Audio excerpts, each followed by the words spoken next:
وأفضل الصلاة وأتم التسليم على سيدنا محمد وعلى آله وصحبه أجمعين.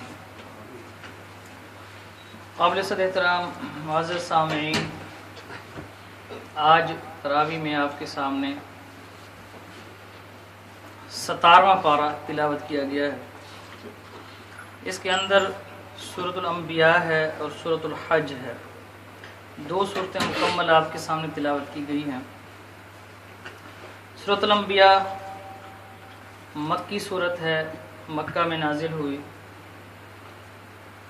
انبیاء اس کا نام اس لیے رکھا گیا ہے کہ اس میں چند انبیاء کا تذکرہ ہے، اس مناسبت سے اس کا نام سورۃ الانبیاء رکھا گیا.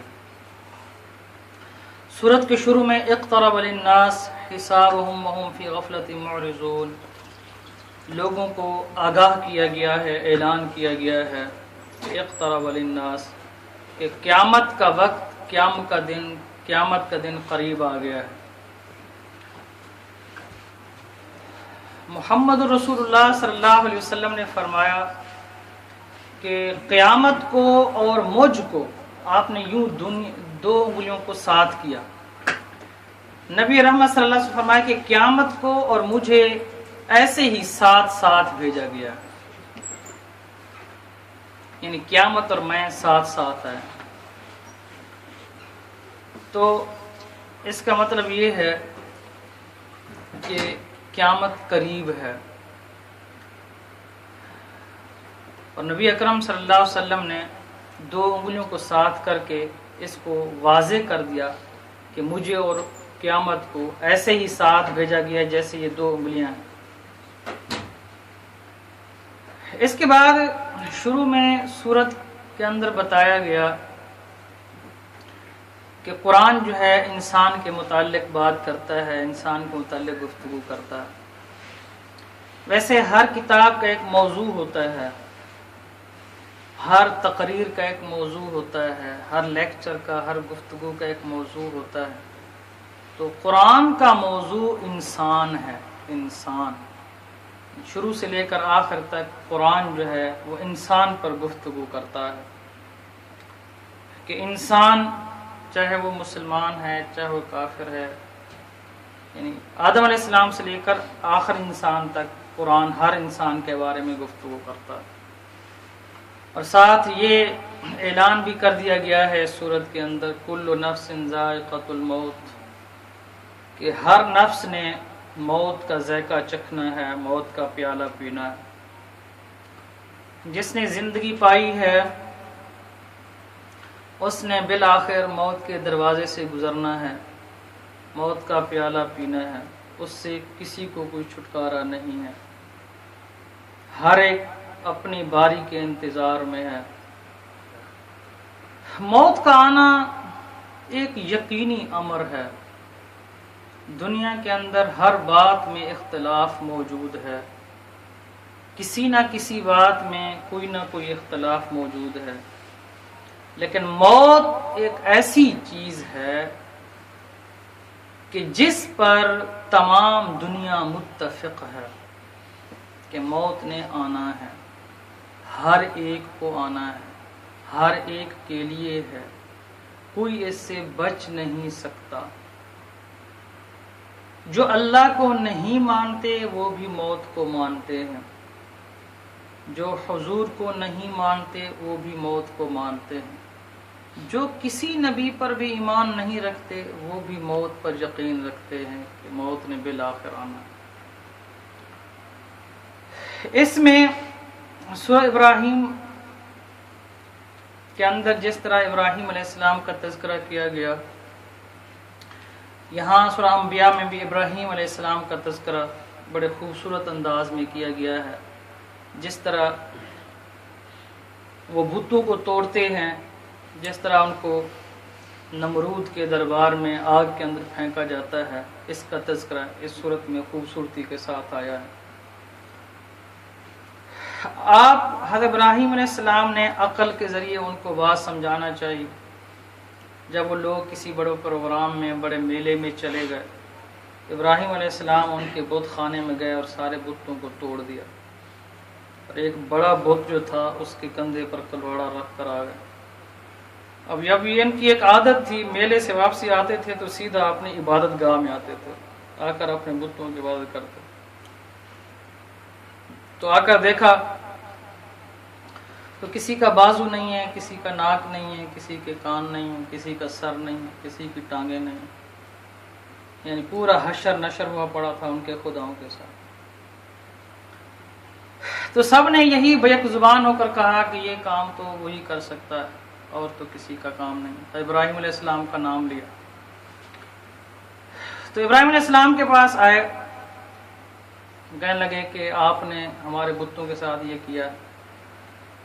ابراہیم علیہ السلام نے فرمایا بھائی وہ بڑا جو تمہارا ہے اس کے کندھے پر کلاڑا بھی ہے، وہ غصے میں آ گئے ہوں گے، اس کی بات نہیں مانو گے تو اس نے سب کو توڑ پھوڑ دیا ہوگا.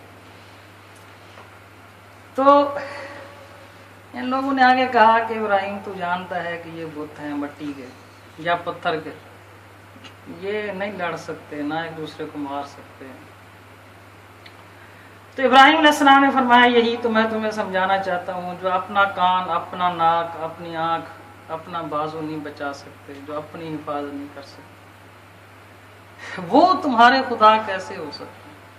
وہ تمہاری بات کیسے پوری کر سکتے ہیں؟ عقل کے ذریعے سمجھو. اف لکم ولما تعبدون، اف ہے تم، افسوس ہے.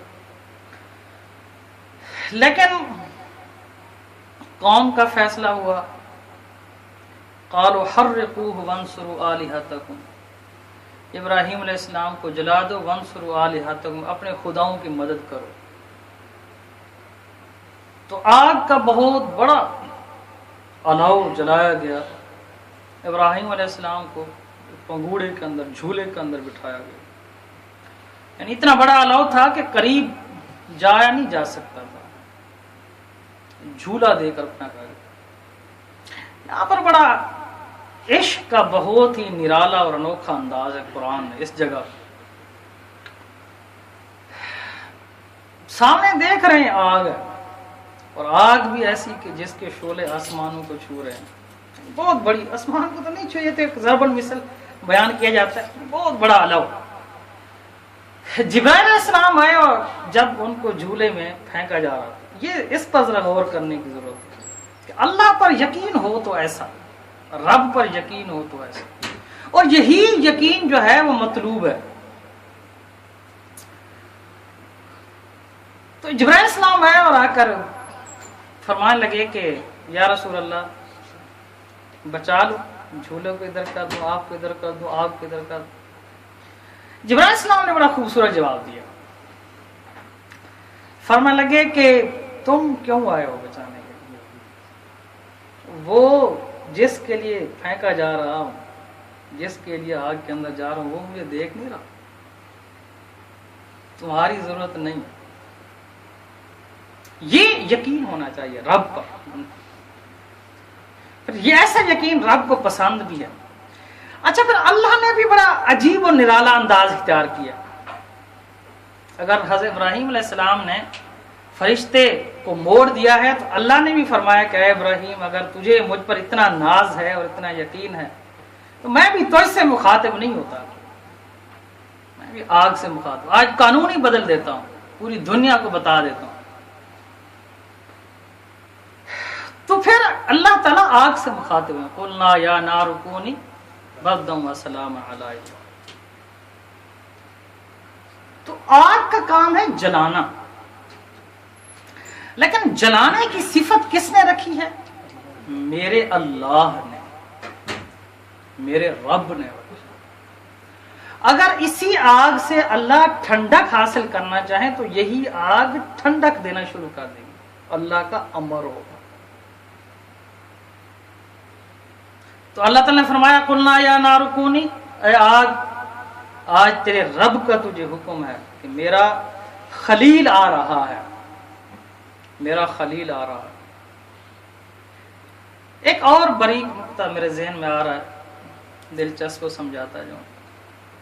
ابراہیم خلیل اللہ ہیں اور محمد رسول اللہ صلی اللہ علیہ وسلم حبیب اللہ ہیں. خلیل بھی دوست ہوتا ہے، حبیب بھی دوست ہوتا ہے، لیکن خلیل اور حبیب میں تھوڑا سا فرق ہے۔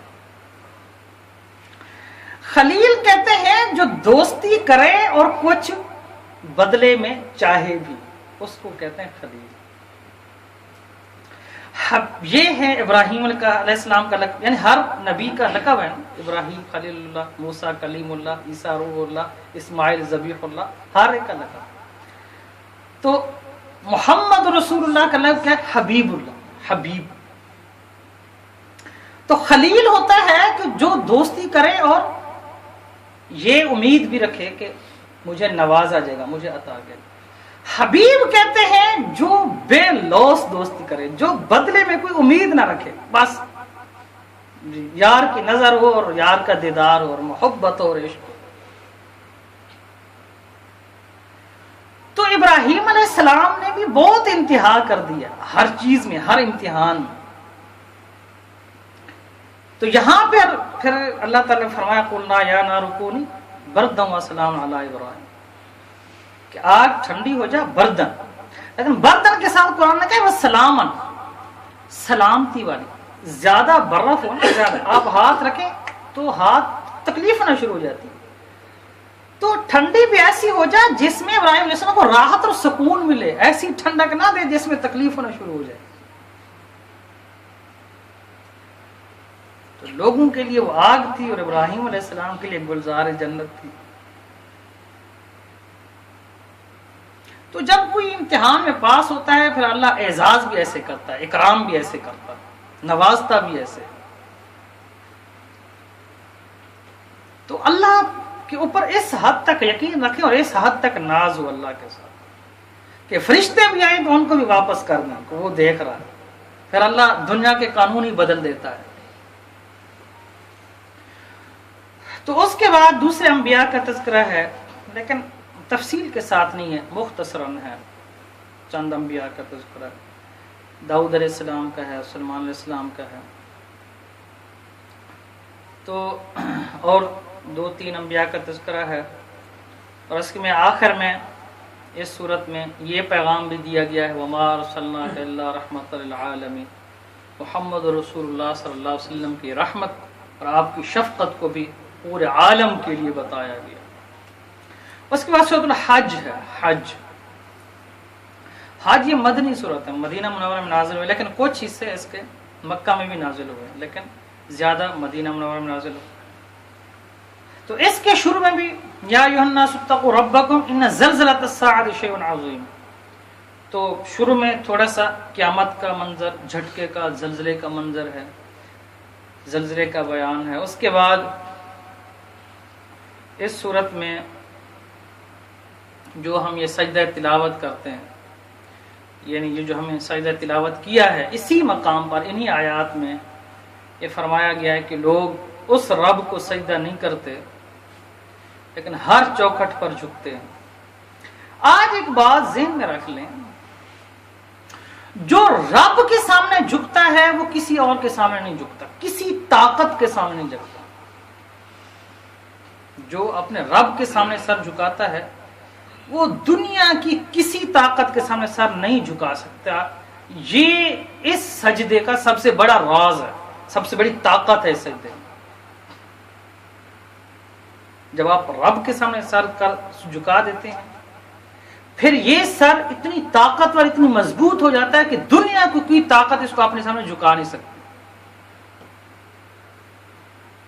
اس در پر جھکیں گے ہر چوکٹ سے بچ جائیں گے، ہر در سے بچ جائیں گے، ہر شخصیت سے، ہر طاقت سے، ہر ملک سے۔ لیکن اگر اس در پر سجدہ نہ کیا تو پھر ہر چوکھٹ پر سجدہ کرنا پڑتا ہے۔ یعنی جو آدمی اس در پر رب کے چوکھٹ پر آ کر سجدہ نہیں کرتا، پھر ہر دروازے پر، ہر چوکھٹ پر، ہر شخصیت کے سامنے، ہر طاقت کے سامنے سر جھکاتا ہے۔ اور اسی کو علامہ اقبال نے کہا ہے وہ ایک سجدہ جسے تو گراں سمجھتا ہے، 1000 سجدوں سے دیتا ہے آدمی کو نجات۔ ایک سجدے کو گراں سمجھتے ہو، یہی سجدہ تو تمہیں 1000 سجدوں سے بتاتا ہے، ہر طاقت سے تمہیں بچاتا ہے۔ جو لوگ رب کو سجدہ نہیں کرتے اس کا مطلب یہ نہیں کہ وہ سجدہ نہیں، وہ تو اور ذلیل ہیں، وہ ہر چوکٹ پر اپنا سر رکھ دیتے ہیں، ہر قبر پر اپنا سر رکھ دیتے ہیں، ہر بت کے سامنے رکھ دیتے ہیں، ہر انسان کے سامنے رکھ دیتے ہیں، ہر طاقت کے سامنے رکھ دیتے ہیں. لیکن ایک مسلمان کی شان ہے اور انسان کی عظمت کے یہ خلاف ہے کہ وہ رب کے سامنے کسی اور کو سجدہ کرے. یہ انسان بہت بڑا عظیم انسان ہے، وہ اپنے جیسے آدمی کے سامنے سجدہ کرے، یہ تو اس کی عظمت کے خلاف ہے. وہ کسی بت کے سامنے، یہ تو اس کی عظمت کے خلاف ہے. وہ کسی طاقت، سارے جتنے بھی کائنات میں مخلوقات ہیں وہ سارے انسان کے نیچے ہیں. یعنی اللہ کے بعد جتنے بھی مخلوقات ہیں وہ انسان کے کیا ہیں؟ نیچے ہیں. انسان کیا ہے؟ اشرف المخلوقات. تو اگر انسان کسی کے سامنے جھکے گا تو یہ تو اس کی عظمت کے خلاف ہے. ہاں ایک ذات ہے اللہ، اس کو جب انسان سجدہ کرتا ہے تو اس کی عظمت اور بلند ہو جاتی ہے. تو اس میں سورۃ الحج میں حج کے سارے مناسک بیان کیے گئے، قربانی کا تذکرہ آیا ہے، اور حج میں بھی پھر حضرت ابراہیم علیہ السلام کا تذکرہ پھر آیا ہے، بیت اللہ کا تذکرہ آیا ہے جب بیت اللہ کی تعمیر کی گئی. تو بیت اللہ کی تعمیر کے وقت جب بیت اللہ تعمیر ہو گیا تو اللہ نے حضرت ابراہیم علیہ السلام کو حکم دیا کہ اب اس بیت اللہ کی زیارت اور اس کے طواف کے لیے منادی کرو، لوگوں کو بلاؤ. تو ابراہیم علیہ السلام نے فرمایا کہ یہاں تو کوئی انسان نظر نہیں آتا، پہاڑ ہیں، ویرانہ ہے، جنگل ہے، کس کو اپنی بات سنو. تو کچھ روایات میں آتا ہے اللہ نے فرمایا تو آواز لگا، اور تیری آواز کو پوری کائنات میں پہنچانا یہ میرے رب کا کام، میں رب کا کام.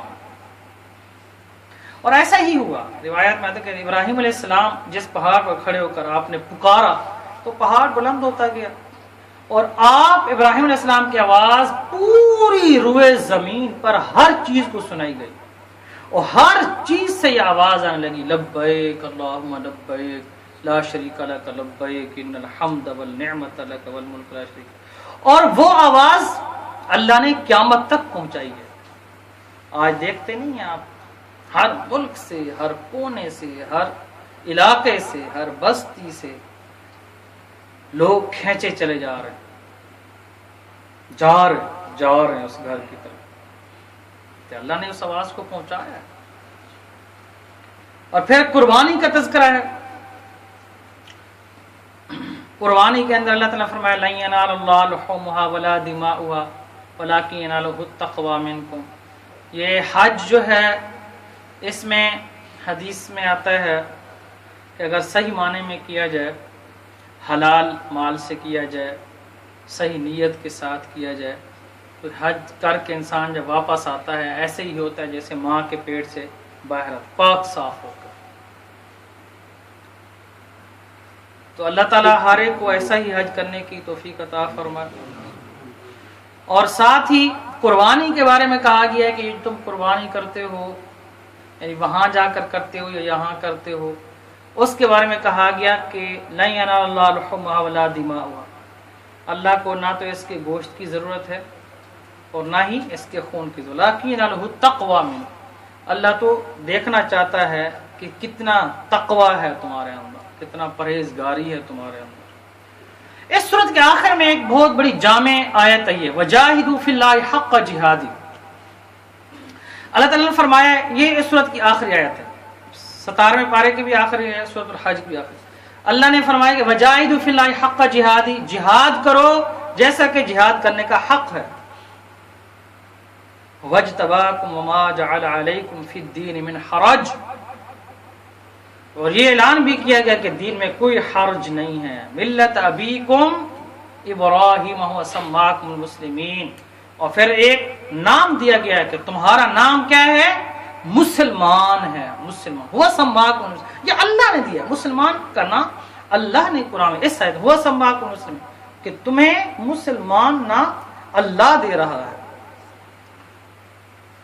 اور وہ مسلمان کہیں بھی ہوں، دنیا کے کسی کونے میں ہوں، کسی ملک میں ہوں، کسی رنگ نسل سے ہوں، کسی برادری سے ہوں، وہ مسلمان ہی ہیں. ایک ہی نام ہے مسلمان.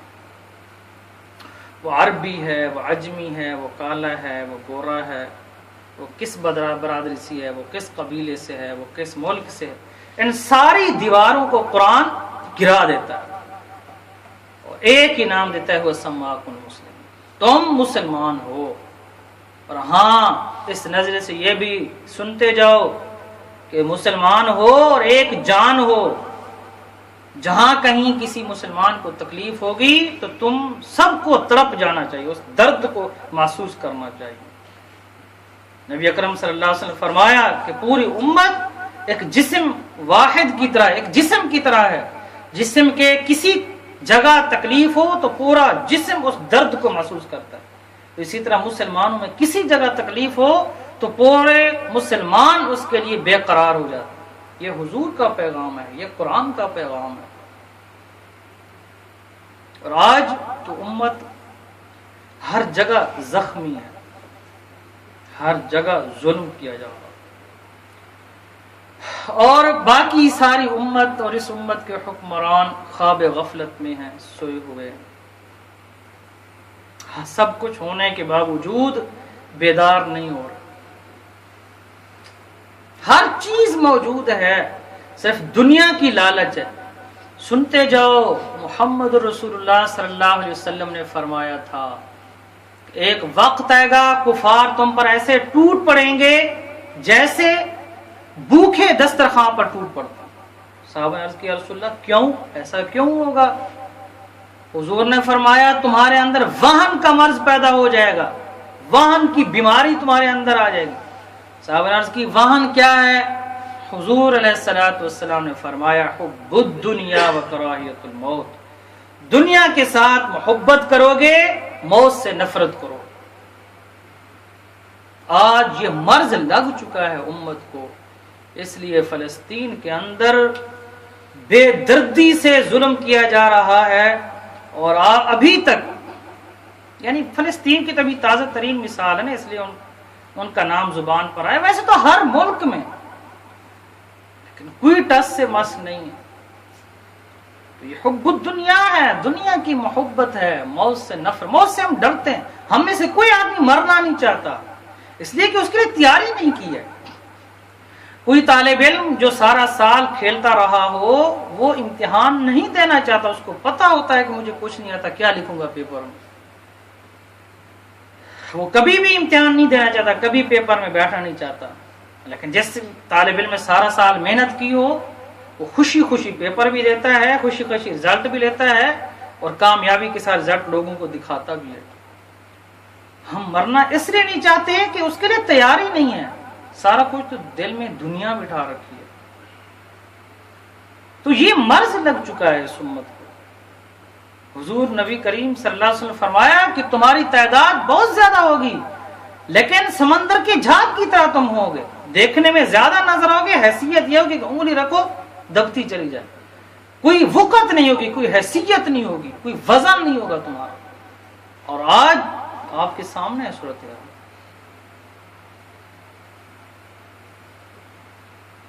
اٹھو وگرنہ حشر نہ ہوگا پھر کبھی، اٹھو زمانہ چال قیامت کی چل گیا. اقول قولی ھذا استغفر اللہ لی ولکم ولسائر المسلمین.